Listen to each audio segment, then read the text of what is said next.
World War II occupies a strange place in American memory. We call it the Good War. We tell stories about Normandy, Iwo Jima, Rosie the Riveter, and the Greatest Generation. But with so much of history, what we remember often depends on who gets to tell the story. And for many Americans, Alaska barely even enters the conversation at all.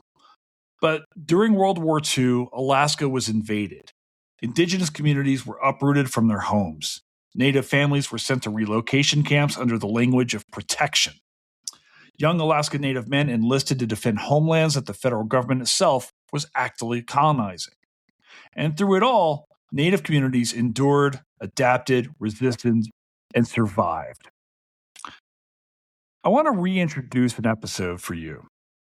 When I first started Reckoning, it existed separately from Historians at the Movies podcast, so it didn't get a lot of listens because usually when you release the first few episodes of a pod, they rarely get big numbers. And eventually we combined the two podcasts, but we kept the same name.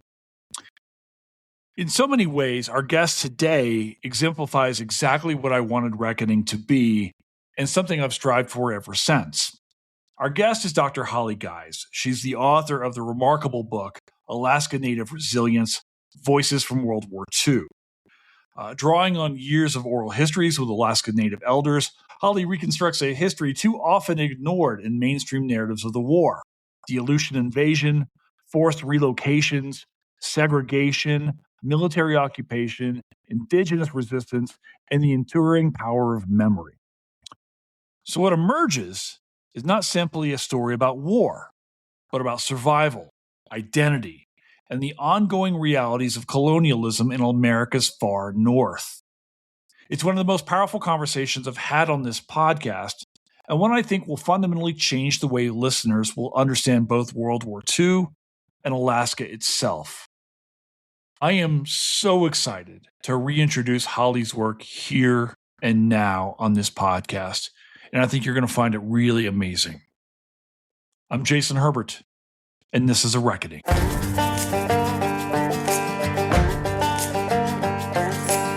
My name is Jason Herbert. I'm a Southerner who lives in the West. I'm a historian, an outdoorsman, and a movie buff. I like finding new answers to old questions, and this is A Reckoning.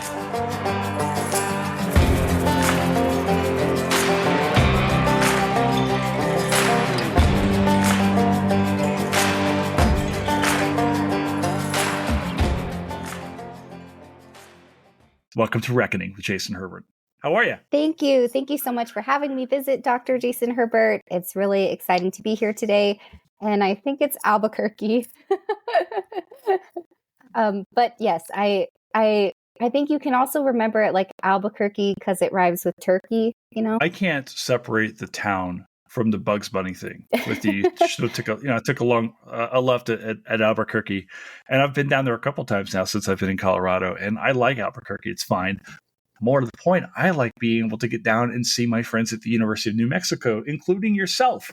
So I am so glad that you were able to make it today. We have a bunch of stuff to talk about, notably your book. But before we get into that, can you introduce yourself and tell us like what you do? Sure. Yeah. So I'll start by saying Ateha Miowak Guise Runga Angalachlit Murunga. So my name is Holly Miowak is my Inupiaq native name. I'm Inupiaq Alaska Native, and my family's from Unalakleet, but I was born and raised in Anchorage, Alaska. And I've been an assistant professor here at the University of New Mexico in the Department of History. I think this might be my 5th year. And I've been living here in the desert. I've been loving the desert. And I had the book just come out about Alaska Native history. I'm so excited. I read broadly when I was doing my doctoral work. You do this range of fields and things like that. And I read some Alaska Native stuff. And I feel like it's this underappreciated aspect of American history or aspect of history, period, for a lot of people. And so I'm really excited to talk about this book. Really want to talk about World War II and the memory and also your work, because you did a lot of oral histories with this, which is a thing that I really admire that you did. Before we get into the book, I want to ask you just a very simple question, Holly. Mm-hmm. Who are Alaska Natives? Yep. So who are Alaska Natives? It's an interesting question because Alaska is a geography and it's a massive territory during World War II. It's not a state until after World War II. And so I have this definition also in the book. I have like a page of definitions. And the thing I say with Alaska Natives is Alaska Native people come from a number of tribes from this Alaska territory or Alaska state. They're very diverse linguistically, also culturally and geographically. And really, the thing that they have in common is this place. And it's a shared place with Russian colonial history before U.S. colonialism in Alaska. And then it also becomes a more, I probably don't touch on this as much as I should, just because I'm focusing on World War II. But later in the 1960s, Alaska Natives would kind of become more of a collective and identify with each other as like Alaska Native people. But these solidarities even begin in the earlier 20th century with the formation of the Alaska Native Brotherhood and the Alaska Native Sisterhood in the 19-teens.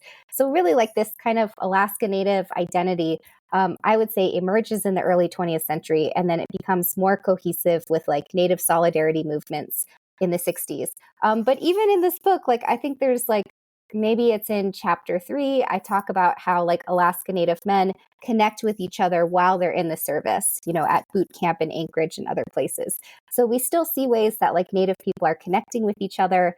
And that's through the military, but also even through things like the boarding schools, right? And that's something that other historians have talked about before, like Brenda Child and Chanina Loma-Wema, both have kind of talked about how Native students in the continental United States form solidarities at these places that are very colonial, like the boarding schools. I want to ask you actually about this because, I did some work a few years ago when I was doing some grant work and things like that about Indigenous archives. And there's a real difference in lines. We would always say, Native American, Alaska Native, Native Hawaiian. And I don't know that a lot of people have a very good understanding why we use these different terminologies between maybe the three groups of indigenous folks here inside the United States. Can we talk about maybe a little bit about the differences? What's the difference in categorization here? Obviously, we talk about the space and the place, and there's a different level of maybe colonization that takes place in these spaces, but what's the difference for people who are now maybe listening to this for the very first time, listening about Alaska Native history for the first time? What's the difference there? Yeah, these are really great questions too. So like, how would we categorize Alaska Natives, particularly with Alaska Natives when they're considered part of the federally enrolled tribes, the over 500 federally recognized tribes in the United States. And I think a lot of that kind of boils down to how Alaska and Hawaii are both peripheries, right? Like they're not part of the continental mainland. In Alaska, there's even a term called the lower 48 to describe the continental states. And then I think even in Hawaii, they call it the mainland, right? Like when they're referring to the continental states. So I think part of it is this geography and like Hawaii and Alaska being peripheries. And I think it also has to do with where these archives are housed, in terms of what federal agencies or even the US military, for example, when they I don't want to say encountered, but I'm going to also say like navigated with these native nations of Alaska or Hawaii or the continental states. And so Alaska is an interesting kind of case study because Alaska has records that are housed within the Bureau of Indian Affairs or the Office of Indian Affairs, which would be part of, the continental American Indians, where the archives are for Native American people of North America in the States. But then Alaska also has archival records in the Division of Islands and Territorial Possessions, which is a little different than just kind of like Native American history. Like, let's compare to the Native people here in New Mexico, right? So in that way, like Alaska has some of that overlap with Native Hawaiian history. So sometimes they overlap, and then sometimes they're included, like with Alaska Natives being part of the federally recognized tribes. And then other times different Native nations aren't included. And I think a lot of that just has to do with like the timing of US colonization and whoever is in Congress and whoever is president at the time. And so a lot of it is, I would just say, very related to colonial politics. You mentioned the total number of indigenous nations, within the United States. I think the number right now is like 574 federally recognized, something along those lines. And in your book, you point out there are 228 federally recognized tribes in Alaska. That is a huge number considering the rest of the lower 48, and kind of speaks to the diversity of these spaces, correct? Yeah. And also just the massive geography, the massive territory and state of Alaska, right? So I think I say this maybe in the book somewhere, but like comparing one of the tribes in Alaska to another tribe in Alaska, it would almost be like comparing a tribe from the Great Basin to the Seminole of Florida, right? In terms of just how far apart these native nations are, and even like how diverse they could be linguistically. Yeah, I wonder, Holly, if you've run into the same thing. I've certainly struggled with this in my own research, my own career now, where I've really I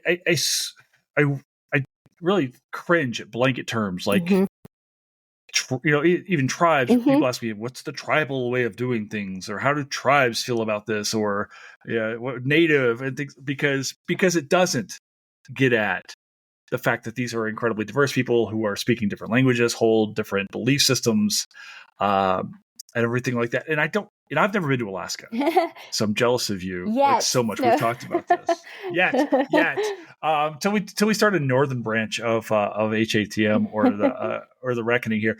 But it's definitely a thing that I'm hoping that people listening here pick up on, is just how diverse these experiences are. And there's really a different colonization experience too prior to the Americans. I think most people are maybe aware of maybe, European colonization with the English or French or Spanish when it comes to indigenous peoples in the lower 48. But there's this whole other Russian contingent. Can you speak a little bit towards what that aspect is, and how does that, inform Alaska Native identity as well? Yeah, so that's another great question. And, I wish that we had more Russian American historians at the Western History Association conference, because then I think we would have, we have like kind of our Spanish borderlands historians at the Western History Association, which is kind of like one of the bigger historical organizations. And then we also have our early American historians, colonial America, like British colonial and early US colonial historians. But we need more representation of that Russian American colonial history, right? And Alaska is part of that history. And while I don't necessarily delve into that so deeply, you still see the reverberations of Russian colonial influence on Alaska, even during World War II and the 1940s, specifically with religion. Like a number of Alaska Natives, including Unanga and Tlingit, are Russian Orthodox from the time of the Russian fur trade and Russian religious colonial efforts in Alaska. And Unanga, which also the term in the federal archives, which is a colonial term, is Aleut. And that's a word that is still used by a number of the elders I interviewed. The same way some of the elders I interviewed use the word Eskimo, but younger generations, like myself included, I'm Inupiaq, would usually not use that word specifically. Like we would say Inuit, right? Or instead of the E word, right? But it's just interesting because this Russian colonial influence of Alaska does have reverberations throughout the 20th century. And that influence of the Russian fur trade is a large part of Alaska history, including with forced labor of Unanga that predated U.S. colonization efforts. And I think what a lot of people don't understand is while there was forced labor during Russian fur trade occupation, there was also forced labor of Alaska Native Unanga people, including through World War II and even up to the early 1970s. And that was forced labor by the U.S. federal government, overseen by the Fish and Wildlife Service, which a lot of us have feel-good feelings for, right? And a lot of people don't realize that that was one of the federal bureaucracies that basically oversaw forced native labor on sealing operations for harvesting seal pelts to profit the U.S. government.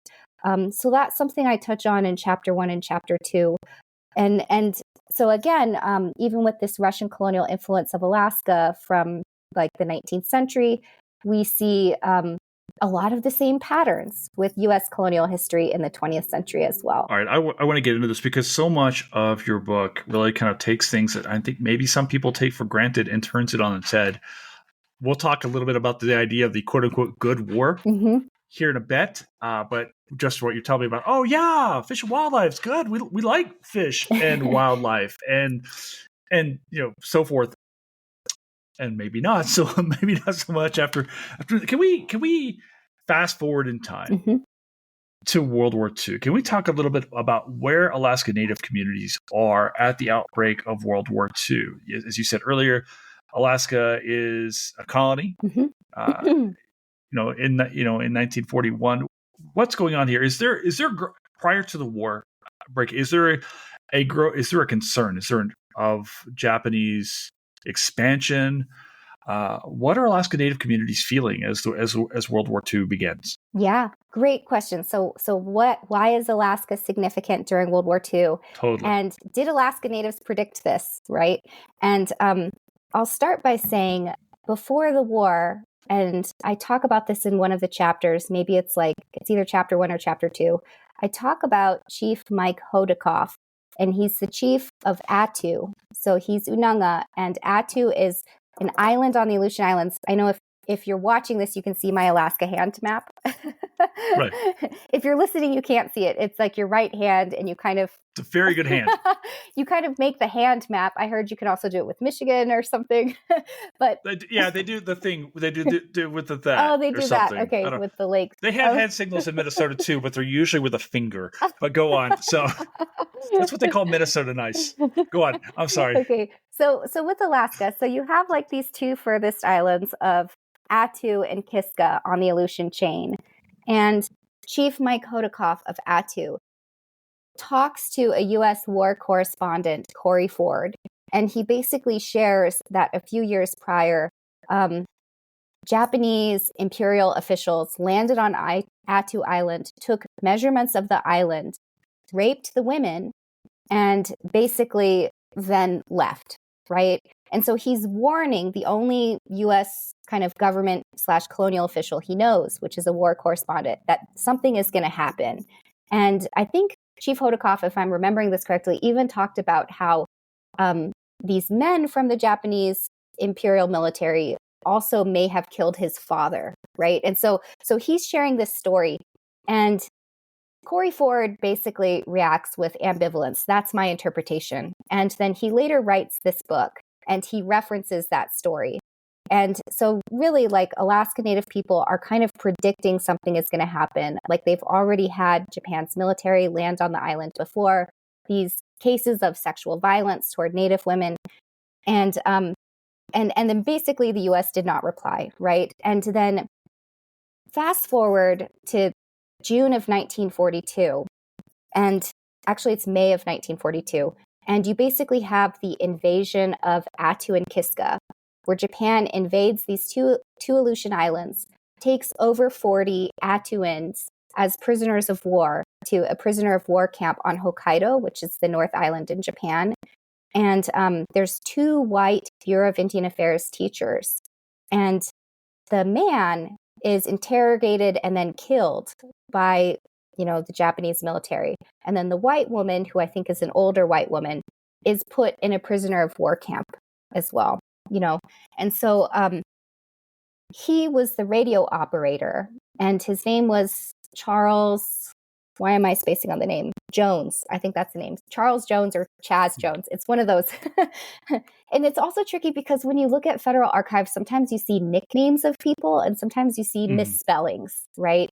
And so I've even seen Hodikoff spelled 2 different ways in the federal archive or in papers.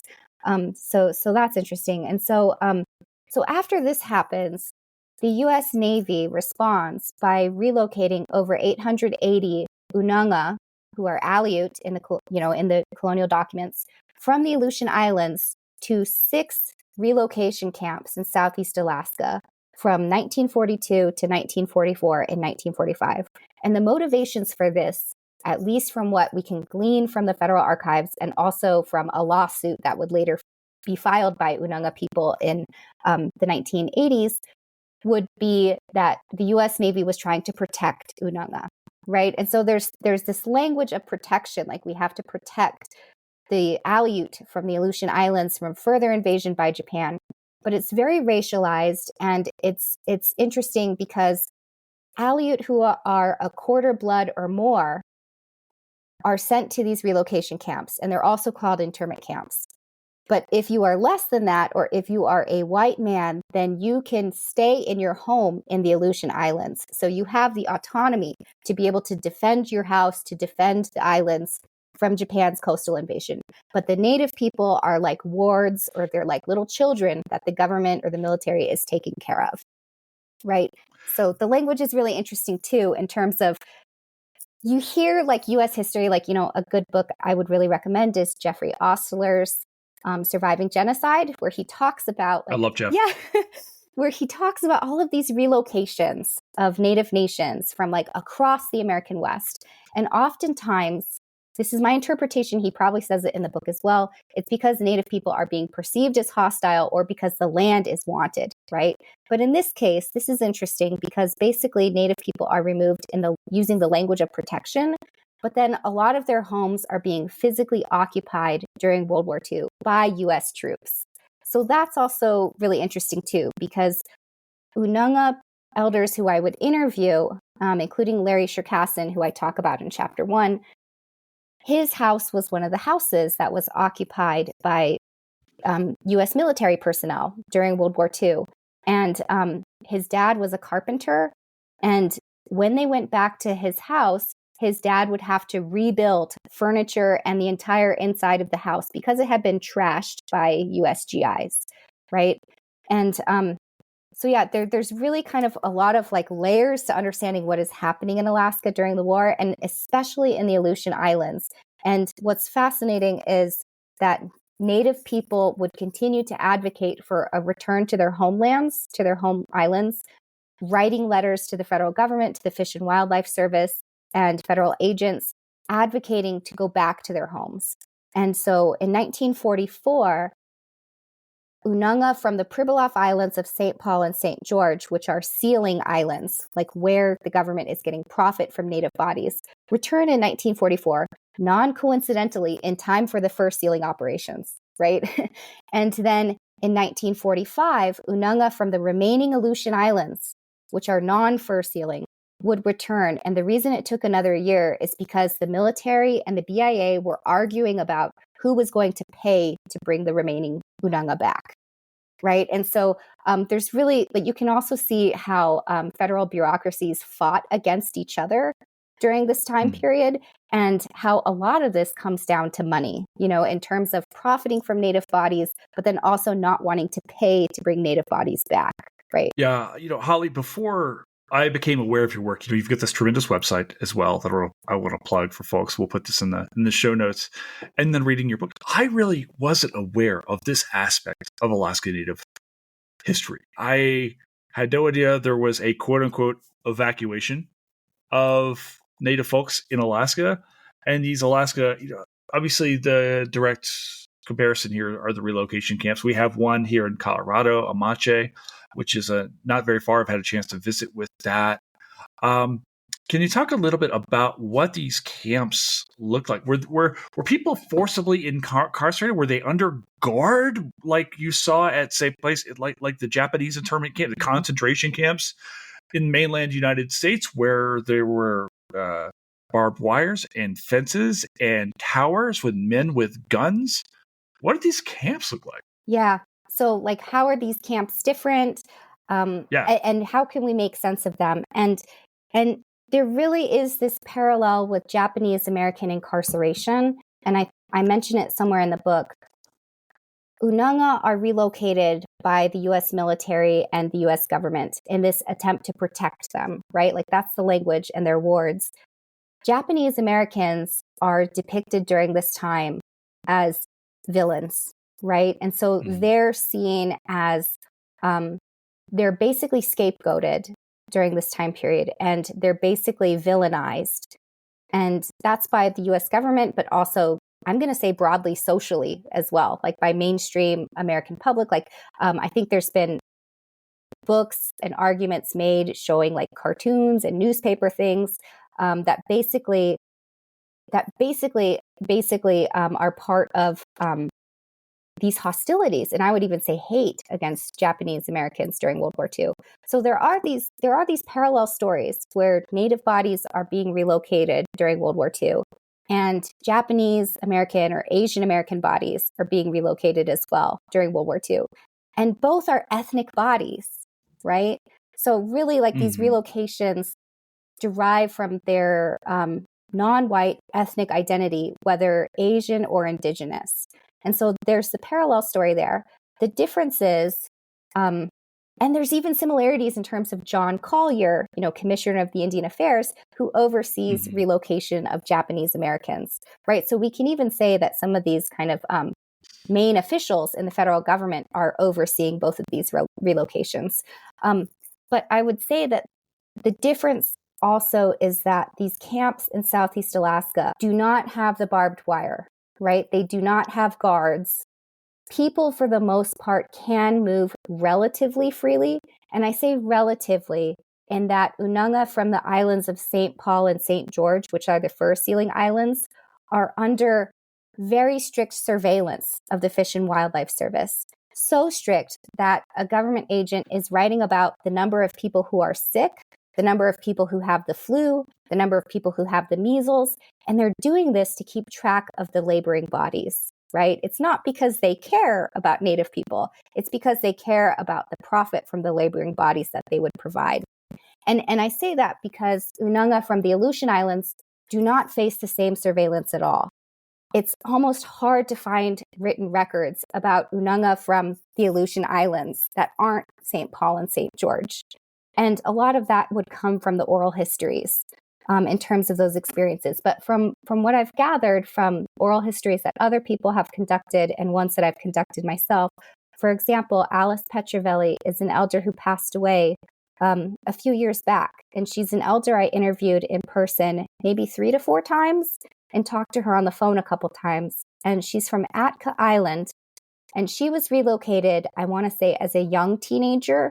Maybe she was in her early teens. She talks about the camp at Killisnoo and how on the weekends, she and her family would be hosted by a Tlingit family in Angoon, which is about 2 miles away. And I think that's 2 miles away by boat, if I'm remembering it correctly. Or maybe it's just the other side of the island. But the point is, it's about 2 miles away. And so there's something really special about a Tlingit family that would host her family on the weekends, like a refugee family. To go to church together, right? And Alice also talks about how the Tlingit provided Christmas presents and even food for these Unanga refugees.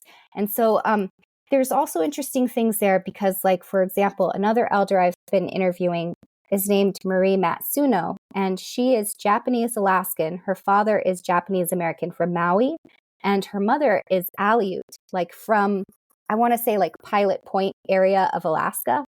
And Marie has said her mother is Aleut. She hasn't used the newer language or anything. And so Marie has said she is Japanese, Alaskan, and Aleut. And she was born at the Minidoka camp in 1943. And what's interesting about Marie is her mother, who is Alaska Native, asked the federal government if she could join her husband in the camp, right?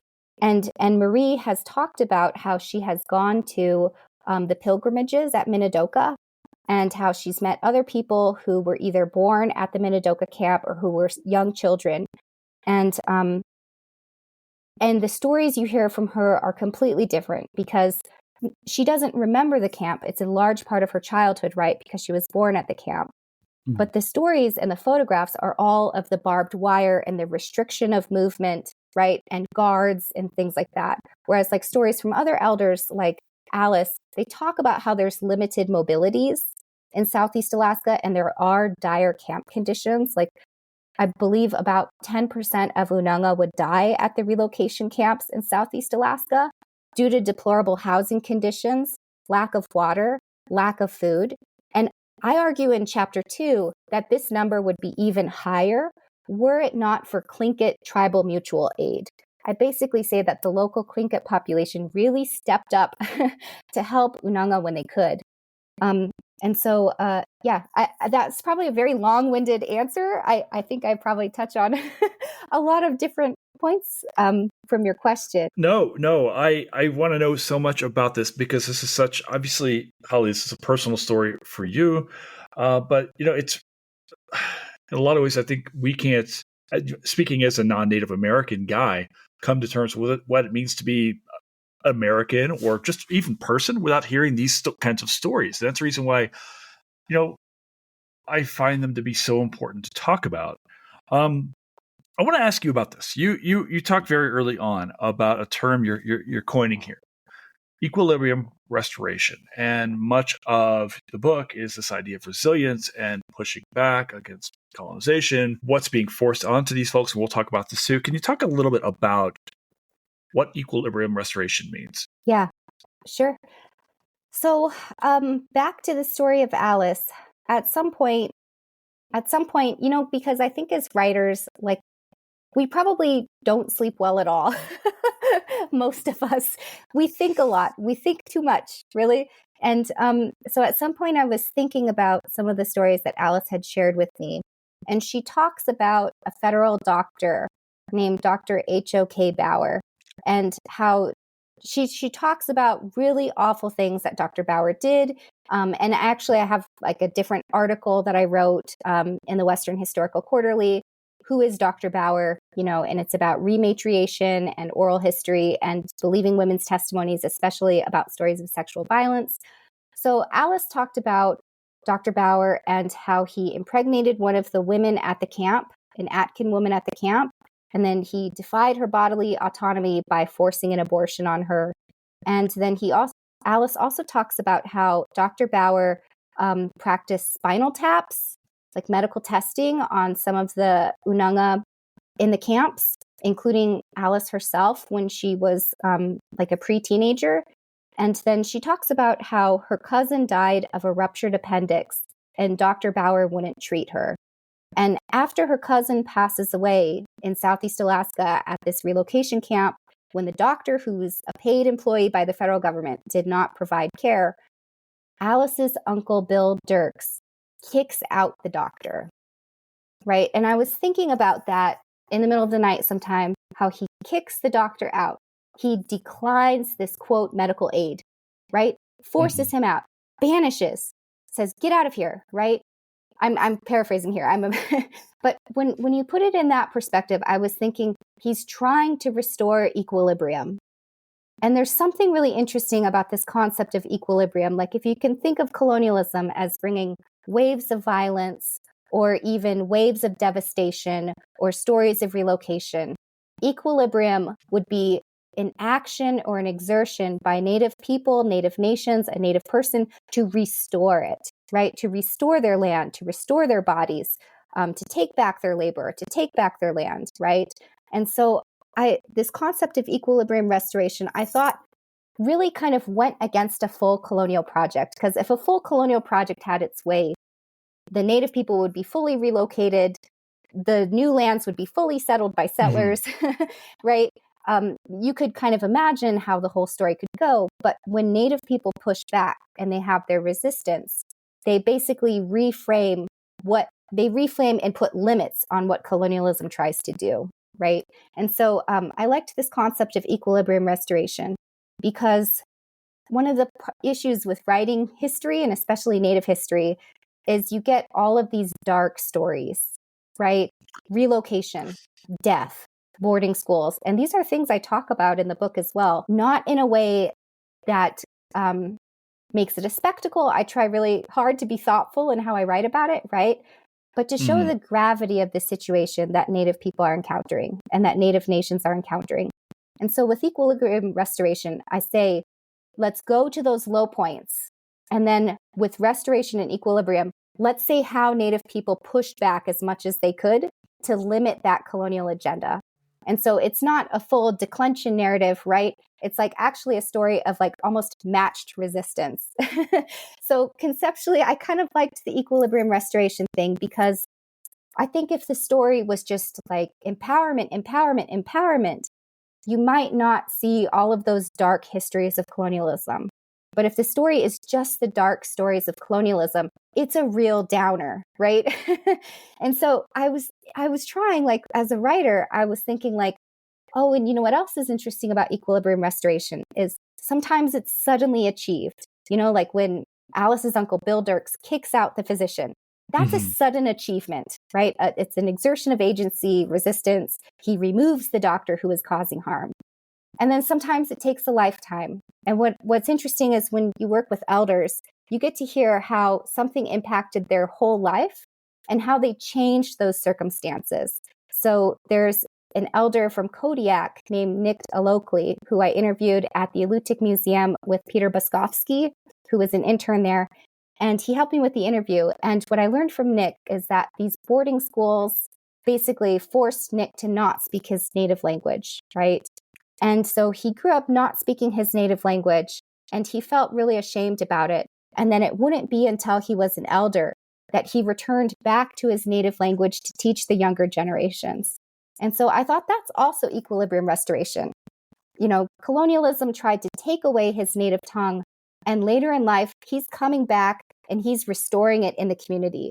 And I thought those are really powerful actions too. And so I don't know, I probably have too many things under this definition, but I just really liked the whole concept. I would actually, because I do want to come back to the process. I'm fascinated with the oral history project that you did. I've had the opportunity to do some with elders myself. It is something I hold very dear to my heart. I want to talk to you about that, about the process of getting to know folks. Before we get into that, I want to ask you actually a little bit more about this ongoing process of colonization because of colonialism, because I think that in many people's minds in the lower 48, people who are maybe not scholars or whatever, we think about maybe the closing of the West and the wars against indigenous tribes out here in the plains or so forth, ending at Wounded Knee in the 1890s and colonization's over. And of course, we know that not to be the case. You explain, you use this, you cite as an example this expression, "Go north, young man." I had never heard this before. And of course, it strikes a very real tone. Can you talk a little bit about how the arrival of servicemen and civilians into Alaska Native communities change those communities, especially as the war is apparent or ongoing? And you talked a little bit about how people are being forcibly evicted from their homes so that people can move in there and fight the good war. What else happens there? Do we see intermarriage? Is there a change as far as ownership of land, permanent ownership of land? What happens as a result of these? And I'm assuming, Holly, is this mostly men who are arriving in Alaska?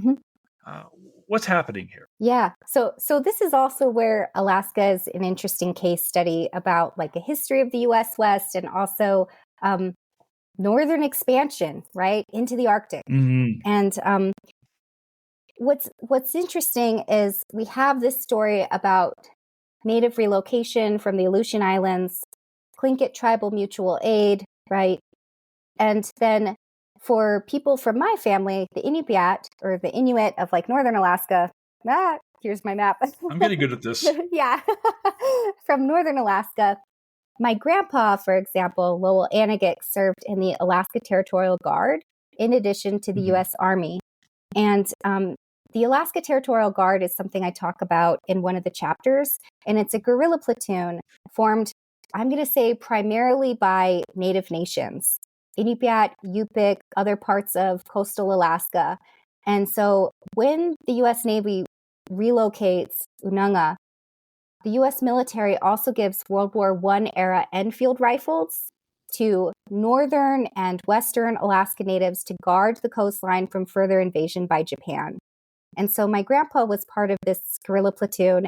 And he even had the gun, which passed down to my cousin, who is his namesake. The cousin's like my age. So 29. No, I'm not 29, but I'm... I know how to do it. Go on. Yeah. So my cousin has the gun. He inherited it, and it's a World War I era Enfield rifle. And I've seen one of these before.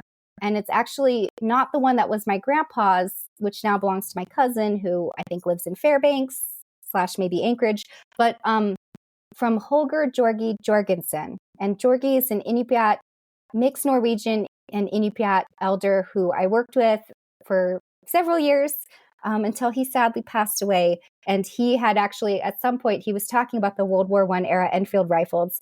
And I asked him, I said, hey, do you still have it? And he said, yeah. And so then he just kind of went and got it, and I got to look at it, and he posed for it, and he took pictures. And some of the pictures of his posings are the same photos that he had from the 40s. Because in addition to being in the Alaska Territorial Guard as a teenager, he was then at boot camp in Anchorage, and he was part of this elite group in the U.S. Army known as the Alaska Scouts. And they also have this nickname, Kastner's Cutthroats. But he was in the Alaska Scouts, and so he had a camera, and Georgi took pictures on the base at Fort Richardson, which you're not supposed to do. And so when in working with elders and in working with oral histories, you learn things, including that Native people had cameras and they took pictures on places where they weren't supposed to, and they still have the photos today. And it's really pretty something to be able to look at those historic photos, especially when you don't see as many pictures of Native people in the Western archives, right? And if there are photographs, their names aren't listed, right? And you don't know their story, and you don't know the information. So Alaska has this really diverse history of Alaska Native people and their experiences during the war. And on the topic of intermarriage, even people like in my mom's village of Unalakleet, after World War II and into the Cold War, there would be a U.S. military base. I think it was Air Force on Traeger Hill, right outside of the village of Unalakleet, which, let me just say, this village, when my mom was born in the early 50s, there were probably 300 people, right? And now there's I think about 1,000. And so it's a growing village, right, of primarily Inupiat. And intermarriage was pretty common. And so my grandma married another Native man from the village of Unalakleet, my grandpa Lowell Anagik. But my grandma, Betty, 2 of her sisters would marry white servicemen in this kind of Cold War occupation era. And one of them would move to Indiana, and then another one was in Anchorage. And so intermarriage is really common during, I want to say, Alaska military occupation. However, during the 1940s, another thing I talk about in the book, which is I think the thing you were hinting at, is especially in Southeast Alaska, there are military officials in charge who try to ban the association between Native women and servicemen. And it's to limit interracial dating, interracial sex, and interracial marriage. And this continues through the 1940s. And so it really depends on which military official is in charge. And for whatever reason, the military officials in Southeast Alaska forbid this association. And Native people were not having it. They protested, even Native men, which I love.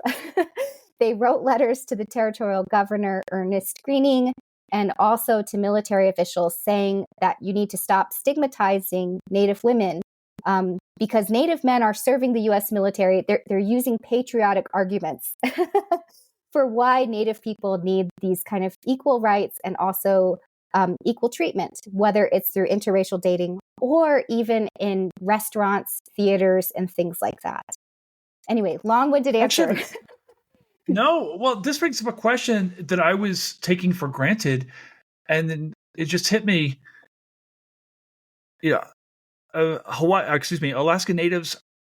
When do they gain their citizenship to the United States? Because the United States, it doesn't become a state until 1959. Are Alaska Natives in World War II? Are they citizens of the United States? We know that citizenship was bestowed, I'm putting that in air quotes to everybody who's listening right now, onto Native people in the lower 48 decades earlier. What exactly do Alaska Natives have at this point during World War II? Yeah, that's a great question. If I'm remembering this correctly, Lydia T. Black, who is a scholar of Russian colonial Alaska history, talks about how Unanga possessed Russian citizenship rights during the time of Russian colonial occupation.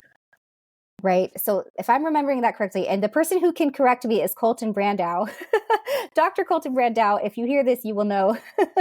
And then with the passage of the 1924 Indian Citizenship Snyder Act, that also extends to Alaska Natives. And Alaska Natives are also part of these organizations with the Indian Reorganization Act during the Progressive Era.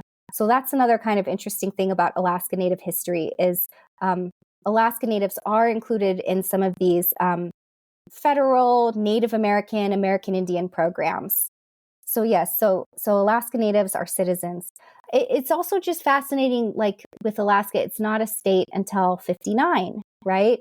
1959. And so my mom was technically born in the Alaska Territory,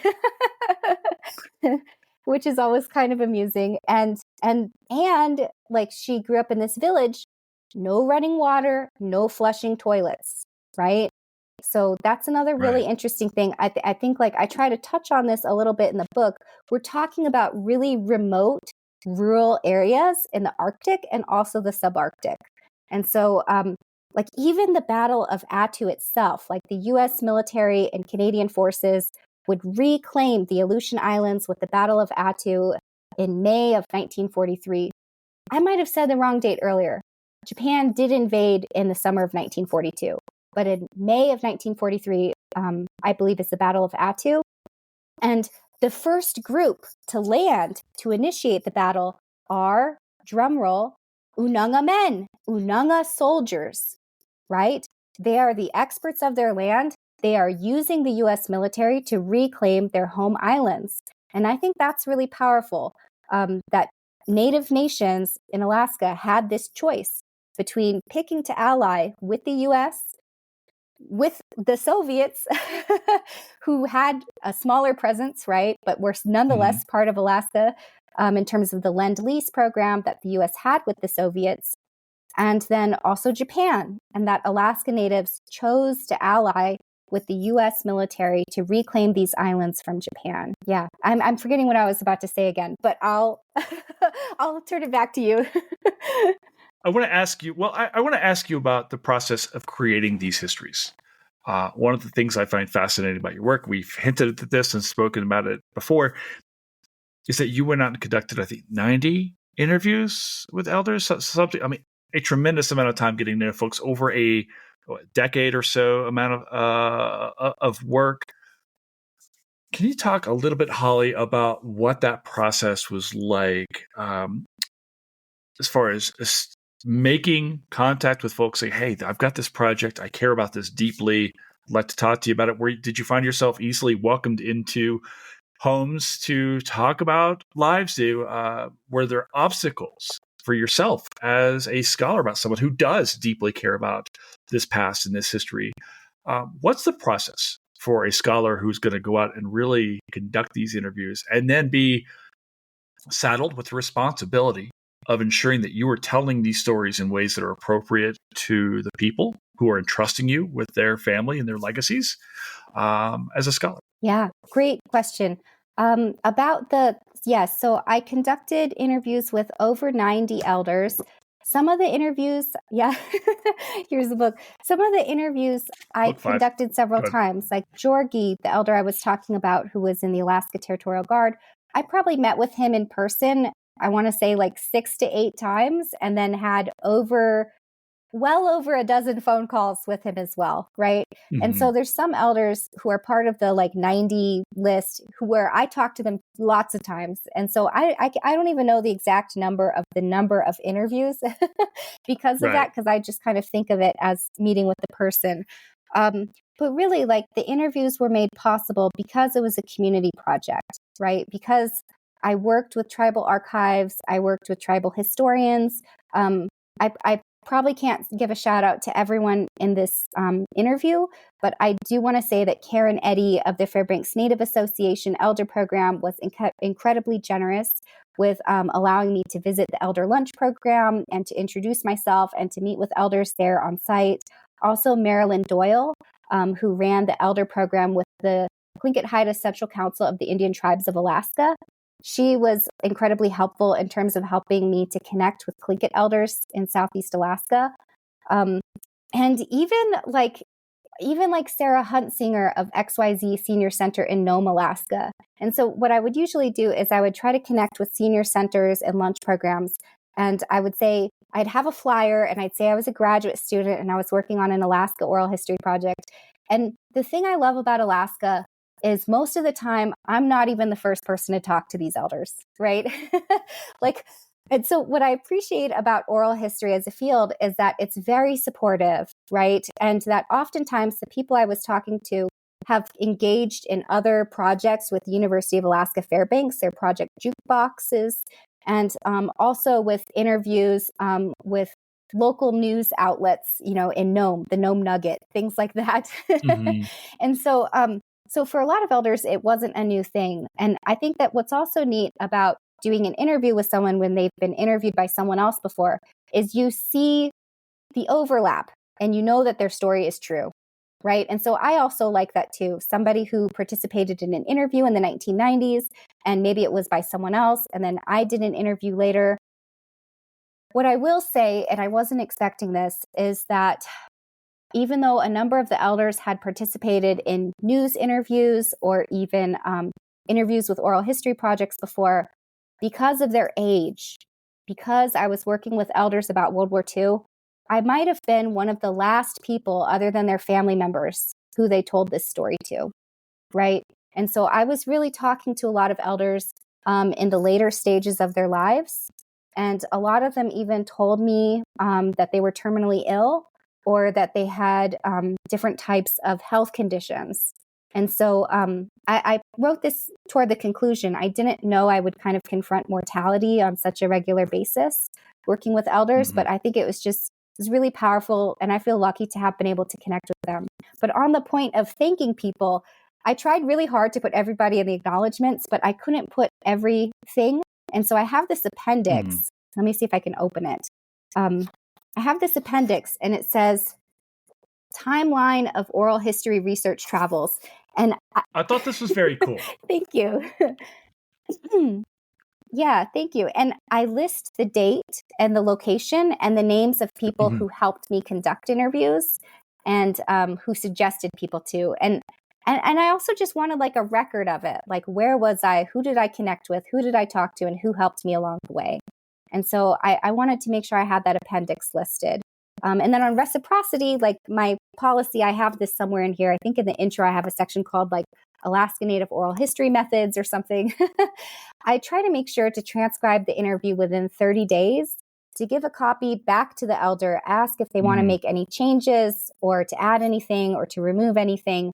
I ask if I can give a copy to their descendant as well. And then I also try to leave a copy with the tribal archive. And since 2016, all of the interviews have been archived with the American Philosophical Society Library. They've been generous with funding me through the Phillips Fund for Native American Research. I highly recommend everyone check it out. I got one. Oh, good. Yay. I love APS. So what I also love about APS is they're okay with dual preservation. And what I mean by that is APS has also said if they want to save with the tribal archive in Alaska locally, they should do that. And we're okay with it being saved in both locations, or if elders only choose the tribal archive and not us. And so I think that that's really special about the institution too. Personal level, Holly. We talk a lot within the academy now. For the people who are listening, this is maybe more inside baseball for people who are researching and things like that about inside versus outside. Both of us are heavily vested in Indigenous histories and things like that. Did you find that there was a weight on yourself? Did you find the fact that you yourself are from Alaska?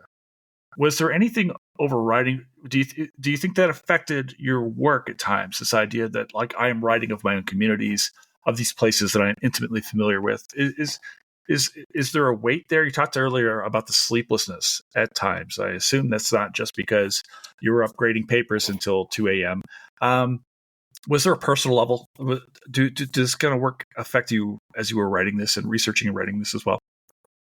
Yes, I'd say very much so, like especially about the relocation histories, but also the segregation histories in terms of Native people before the passage of the 1945 Alaska Equal Rights Act, being relegated to the upper sections of the movie theaters, put in separate sections of restaurants in Alaskan cities like Juneau and Anchorage. And so to talk to elders who remember the segregation era of explicit segregation in these urban centers in Alaska, you could really feel the hurt and pain that they experienced when they were young adults and children during that time period. And I would say one of the things, I can't remember their name off the top of my head, but one of the elders who I interviewed when I was an undergrad in 2008 said, "We went through all of that so you don't have to," right? And so what's really interesting is I do feel like there's something really special about intergenerationality and learning from elders, but then also elders having that opportunity to convey their wisdom to the youth and to the younger generations, and elders are very respected. I'm going to say broadly in Alaska Native communities. There's this move. Listen, kids, if you're not respecting your elders, period, right? Right. But I also want to say, I think it's really important because in the field of Native studies, rightfully so, they're saying don't pan-indigenize things, be very specific, talk about a specific tribal nation. And I appreciate that. But I am going to say that after going to all these places in Alaska, I'm going to broadly say that Alaska Natives respect elders. And so there were the darker stories, and I think I even journaled about it a few times, like especially from the elders who talked about relocation and who talked about, one elder in Southeast Alaska talked about seeing their dad being beaten by a police officer and they didn't know the reason why, and it's dark, right?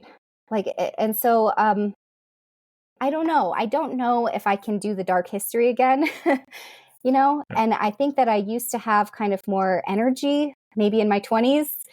And I think I also used to think that I could help try to save the world. And now that I'm like a mom and like in my later 30s, I'm like, I'm just a person and I don't know how much more I can do, but this book is the best thing I can do right now. And so I think we all try as hard as we can until we're at some limit that like we either need to recalibrate ourselves or that we need to take a break or pivot to something else. But that being said, I'm still very particular about maybe pivoting to something about the Cold War Alaska. But you're getting at this question, Dr. Jason Herbert, you're getting at this question of like, how much of this kind of darker history can you intake into your body physically? Yeah. And the answer is right now, I just don't know. I want to ask you, as we kind of get up towards our close here, moving forward, you talk so much about, and folks, absolutely read this book. I started reading it. I could not stop. I got the PDF early on. Then I got the actual copy. I love it. Get a hard copy of the book. It's good. There's a good portion here about memory. You're talking with these elders.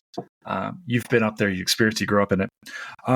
What's the memory? You talk a little bit in the book about reappropriation, Quonset huts, stuff like that. What's the memory in 2024 of World War II in Native Alaska Native communities? What does that look like? Yeah. What does that memory look like? And especially like on something like relocation, when I myself, who went through the Anchorage School District, did not learn about that in school curriculum, right? And that's something that a lot of Unanga elders also talked about, how their kids hadn't learned about that history in school. So the memory is really interesting because at this point, we're over 75 years from the war, right? And in some ways, I wish I had been born earlier so I could have talked to more people, right?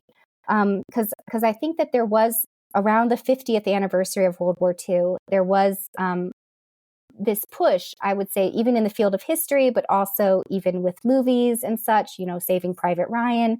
The 90s was this time to really kind of remember World War II with this 50th anniversary. And at this point, we're after 75 years. And when I've talked to people, there aren't as many people around, right, who were alive during that time period or who remember that time period.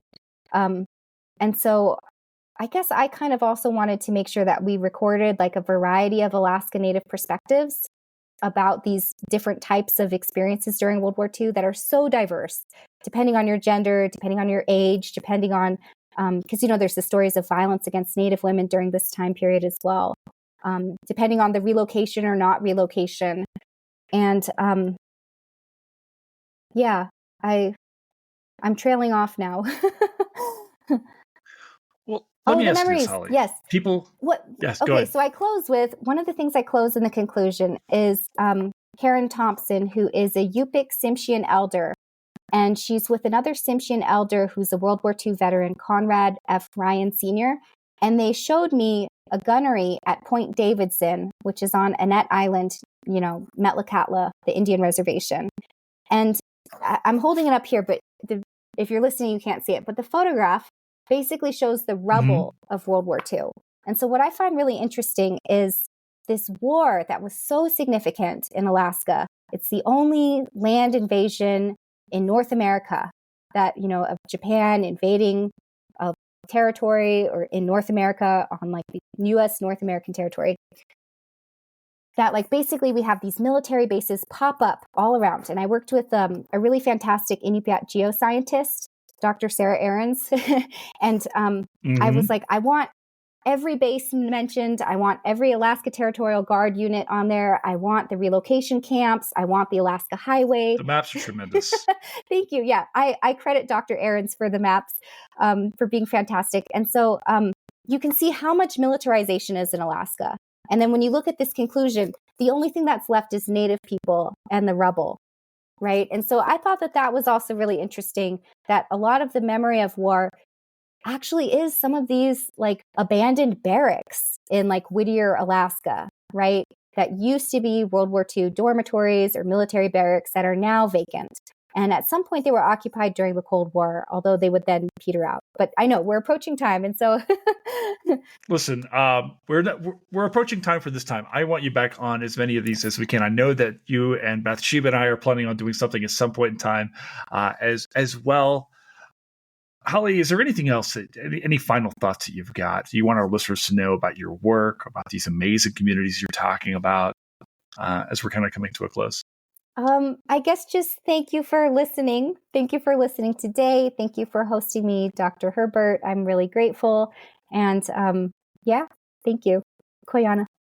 Thank you, Holly. This is the very first, guys, if you're listening in the very first episode of this new pod that we're doing. And I asked Holly to come on because she is this amazing scholar who is doing this amazing work.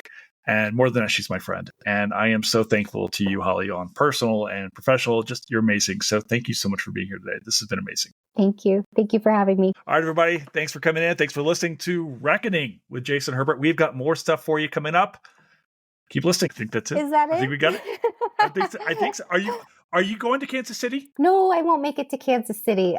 Oh man, I got excited because you said the Western. It's like, is Holly? Am I going to see you in Albuquerque? Yes, it'll be in Albuquerque, so that'll be here. Yeah, so that'll be real close. Oh, thank you for having me. Okay, cool. That sounds great. Thank you, and we're looking forward. I heard you're coming to campus in the spring sometime. Is that the rumor? Okay. It's like, I feel like I heard, I don't know, we'll make it work. We'll figure it out. That was fun. Yes. We'd love to have the maps visit again. Okay. Sounds good. Take care. Bye-bye. And that's a wrap here at Reckoning with Jason Herbert. Thank you so very much to my dear friend Holly Guise for coming in and talking about her work, this book, the amazing people of Alaska, and what their story means to us today. Thank you to our producer, Fletcher Powell, for making this show run. And thank you to all of you for continuing to listen in to this podcast. Thank you for sharing this with your friends and putting it out there on social media. If you like what we're doing, make sure you subscribe. Make sure you leave us some reviews on Apple, on Spotify, and anywhere else you listen. We've got a bunch of stuff coming for you this week and the rest of this summer, so make sure you stick around. Ciao for now. Bye.